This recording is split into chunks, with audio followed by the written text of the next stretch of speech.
I don't want to go all Michael Jackson on you, but I never really had a childhood. I don't want to be so confident in myself. I've always just shown up and tried to figure out what's for lunch and am I going to get to play some racquetball that night. If someone really takes a risk, it doesn't get dismissed. That's what happened when the Oscar was won posthumously by Heath Ledger, who did one of the definitive villain performances of all time. But it really has to be exceptional in defining everything we previously knew about the actress or the actor. Remember that just because you hit bottom doesn't mean you have to stay there. Listen, smile, agree, then do whatever you were going to do anyway. People never change because they are under threat or under duress. Never. They change because they see something that makes their life seem valuable enough to start moving toward a life worth living. People rise out of the ashes because, at some point, they are invested with a belief in the possibility of triumph over seemingly impossible odds. I don't need an Iron Man suit.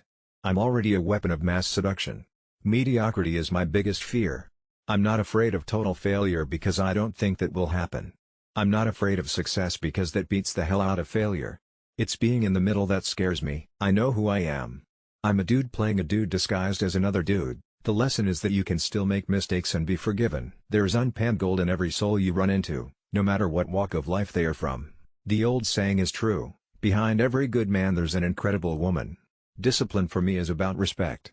It's not even about self-respect, it's about respect for life and all it offers. I'm a soldier who didn't know how nasty the battle was going to be, and now, I've got a purple heart and I'm back. I've always felt that if you're not on your side, why should anyone else be?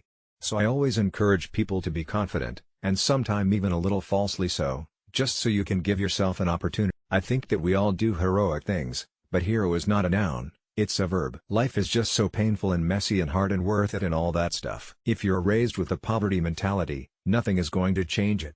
I do know some really stingy billionaires. I come from such a generation of hand-to-mouthers. If I could eat whatever I wanted every day, I would have Domino's pizza with pasta carbonara inside every slice. And at night, I would have Neapolitan ice cream until I felt absolutely toxic. And then I would drift off telling myself, it's going to be okay. It's going to be okay. You're going to train in the morning. The lesson is that you can still make mistakes and be forgiven. I think that the power is the principle. The principle of moving forward, as though you have the confidence to move forward, eventually gives you confidence when you look back and see what you've done. Do I want to be a hero to my son? No. I would like to be a very real human being. That's hard enough. Acting is the most wildly overpaid position imaginable. Nothing pleases me more than when somebody who is awe-inspired to be working with me realizes I'm just another schmuck that they're bored of hanging out with on a set. I love that moment. I like it when that persistent illusion is smashed. Nothing's a break for me. Not even the breaks are breaks. All I want, and I think all any parent with a semblance of a moral psychology wants, is for my kid to have his own experience, uninhibited. I think you end up doing the stuff you were supposed to do at the time you were supposed to do it. I know very little about acting. I'm just an incredibly gifted faker. Dad's Jewish and Irish, Mom's German and Scotch. I couldn't say I was anything. My last name isn't even Downey. My dad changed his name when he wanted to get into the army and was underage. My real name is Robert Elias.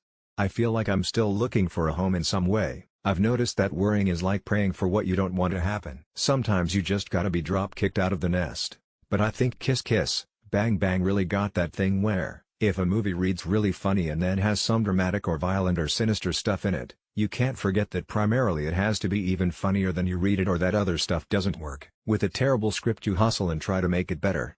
But with a good script it can be trouble because you rest on your laurels, so to speak. You think it's going to translate easily. It's hard to get out of the barrel. It's slippery around the edges and people are happy to see you fall back in. In the marathon obstacle course of a career, it's just good to have all the stats on paper for why you're not only a team player but also why it makes sense to support you in the projects you want to do, because you've made so much damned money for the student.